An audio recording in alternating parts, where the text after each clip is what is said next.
好啦，呢本書就厲害啦！2000幾年前喺古老嘅印度，一位太子放棄皇位，選擇孤身離開宮殿，踏上尋找生命真理嘅道路。佢就係釋迦牟尼。喺菩提樹下覺悟嘅佢，創立咗佛教。從一個小型僧團開始，就逐漸成為影響全球嘅精神力量。但係佛教嘅故事唔只係釋迦牟尼。點解呢個誕生喺印度嘅宗教，竟然會喺佢嘅故鄉消失呢？點解呢一個被稱為覺醒之道嘅教法，可以喺東亞、東南亞大放異彩呢？印度佛教史將呢一段輝煌又曲折嘅歷史完整記錄咗落嚟，帶我哋回顧佛教誕生、興盛同埋呢個衰退嘅全過程，揭示咗宗教文化同埋歷史嘅深層連結。今日等我哋一齊踏上呢一條探索智慧同埋信仰嘅旅程。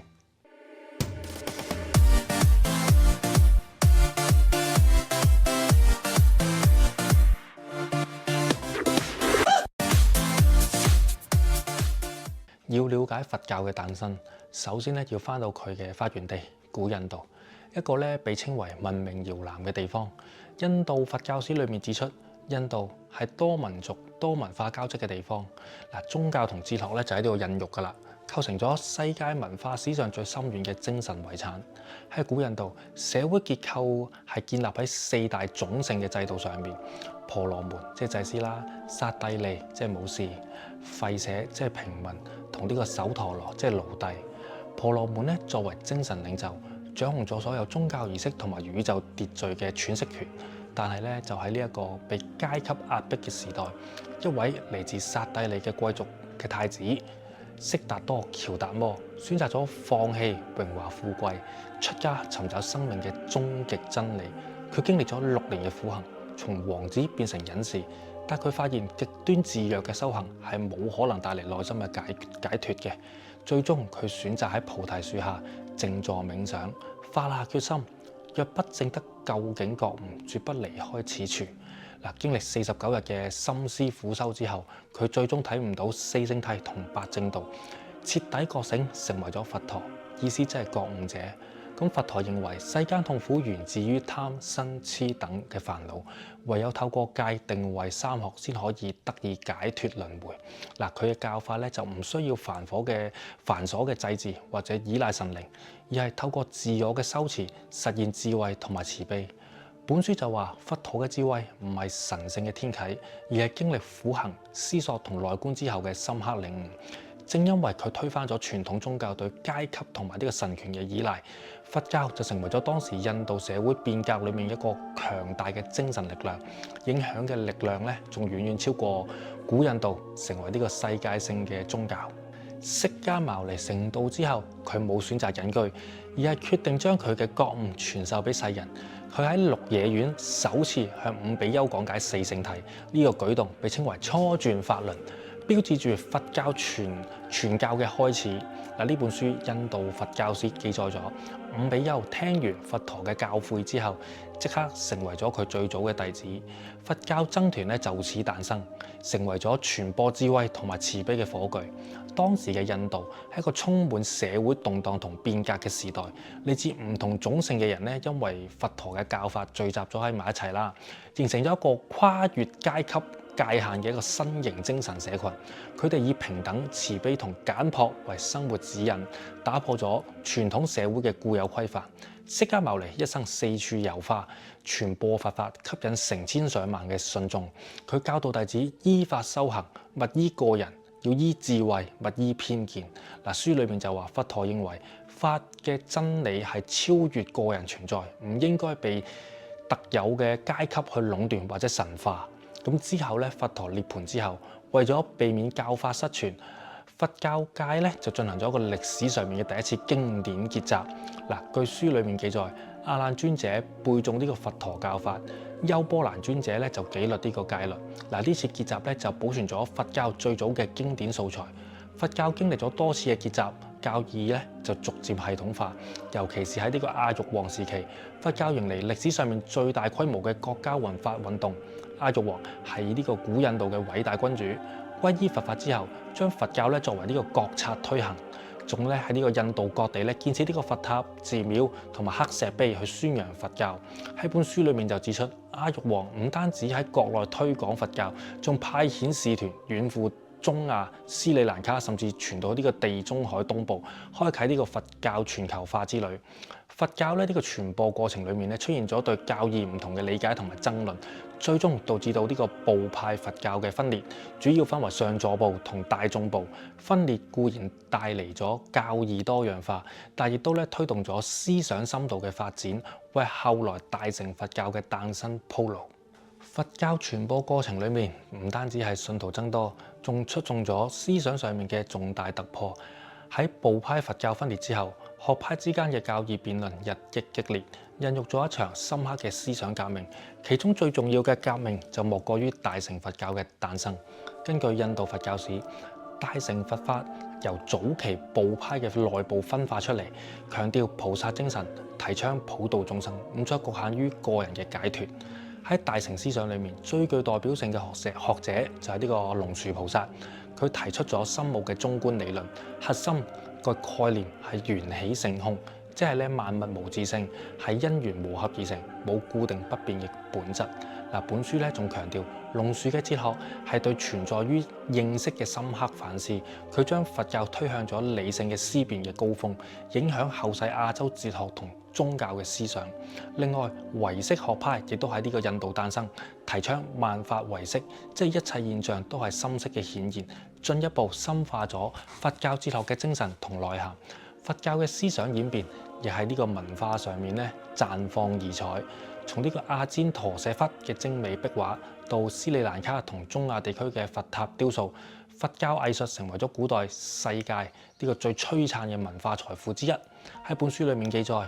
佛教藝術就唔係單純嘅宗教象徵，更加係對宇宙生命嘅詮釋同人類精神追求嘅視覺呈現。但係歷史上面佛教喺印度就逐漸衰微。點解呢？因為回教入侵同埋呢個印度本地嘅宗教改革，令到佛教文化逐漸淡出印度本土。但係佛教嘅思想喺中國、東南亞同日本就開枝散葉，開創咗嶄新嘅篇章。佛教嘅歷史正如呢個緣起法則不斷變化，無常不息。但喺變遷裏面，佛教思想穿越時空，成為永恆嘅精神遺產。回顧翻本書，我哋就唔單止見證到一個宗教嘅喜樂，更加見到人類精神探索嘅壯麗篇章。從釋迦牟尼喺菩提樹下證悟，到阿育王推動佛教全球化，再到密教興盛同呢個回教入侵，佛教經歷咗2000幾年嘅輝煌同埋轉折。佛教係古印度嘅智慧結晶，但係佢最終就幾乎喺呢個印度消失咗。但係就喺中國啊、東南亞、日本就深深扎根，成為咗影響全球文化嘅宗教現象。印度佛教書就話，歷史從來都唔係直線發展，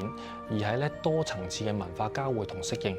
當密教傳入西藏，轉化成獨特嘅藏傳佛教；當禪宗遠赴呢個日本，融合呢個武士文化，成為修行同美學嘅象徵。佛教喺唔同嘅地域呈現出唔同嘅文化面貌，反映出歷史變遷之下人類嘅創造力同埋適應力。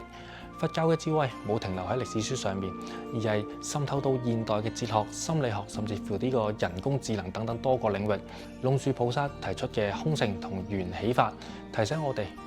世界萬物都係因緣和合，冇永恆嘅本質變化。今日呢種觀念就唔單止應用喺呢個形而上學思考啊，仲影響咗現代物理學對宇宙結構嘅認識。就好似書裏面所講，佛教嘅哲學唔單止係宗教嘅經典，更加係對存在同意識深刻思辨嘅永恆命題。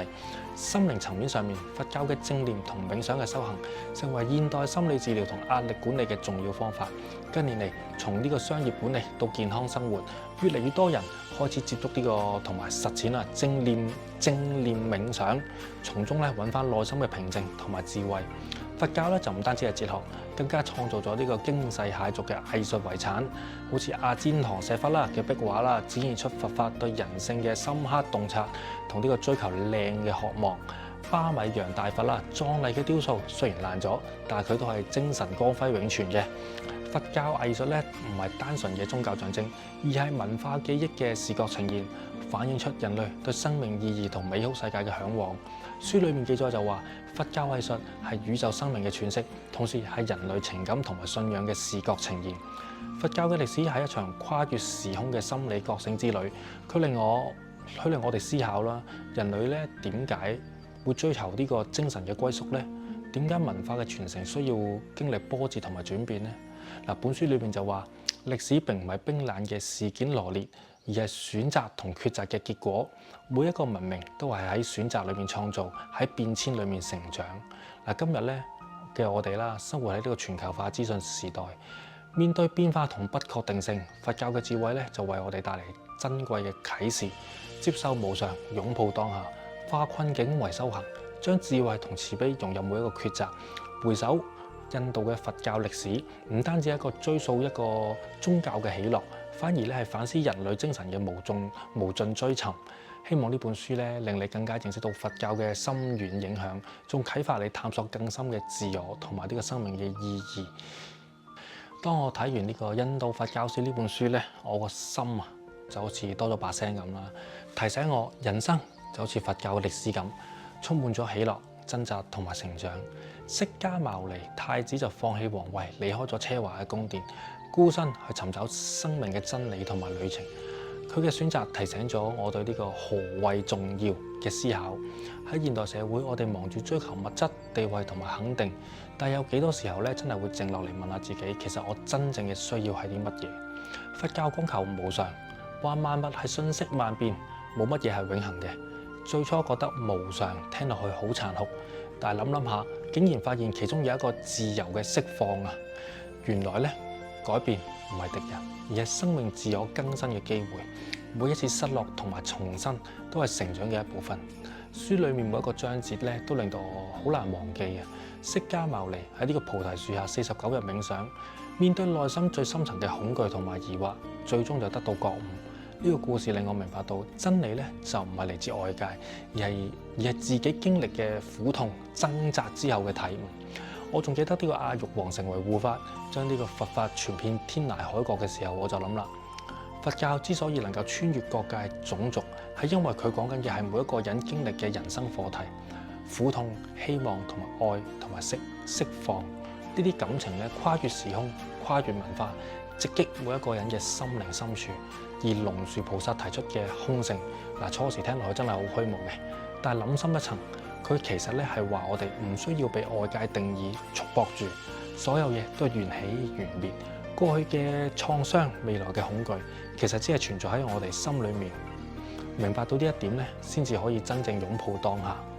印度佛教史對我嚟講咧，唔係一部歷史書，而係關於心靈覺醒嘅旅程。每一頁咧都好似同我講緊嘢咁。提醒我咧，生命唔係逃避痛苦，而係要面對、穿越，然後咧就明白到屬於揾到啦自己嘅光芒。我諗咧呢個故事咧喺我內心咧就唔會咁容易去完結嘅。如果大家中意呢本書嘅話，記得去買翻本啦嚇。咁今日係咁多先，下次再同大家見面，拜拜。